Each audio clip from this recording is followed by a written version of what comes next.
It's when the police show up or show up in force that things go south, as it were. Yeah. So what actually happens? What's that ingredient that creates chaos or triggers that kind of, triggers the rungus to fly, so to speak? Well, the thing we must remember is that ultimately the police officer is a human being.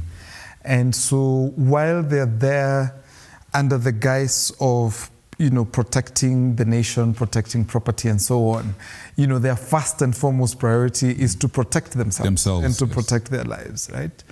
I've seen police officers raise a lot of concerns about, flying objects. When people are throwing stones at police officers, the injuries can be quite significant. But of course, you cannot compare the impact of a stone to, the impact of a bullet. Of a bullet, right? Yeah. But that's one of the things. I think some of the things that I've seen in some research I have looked at, unfortunately, some of this is stuff that we as outsiders, as scholars, do not really get access to, but ex-police officers who have become researchers are able to access some information that we may not be able to get.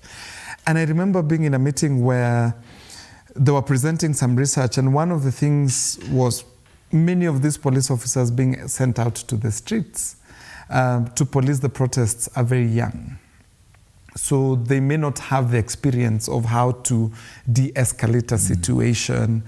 And so they are nervous about, being in a major public assembly. I think legacy also matters a lot, right?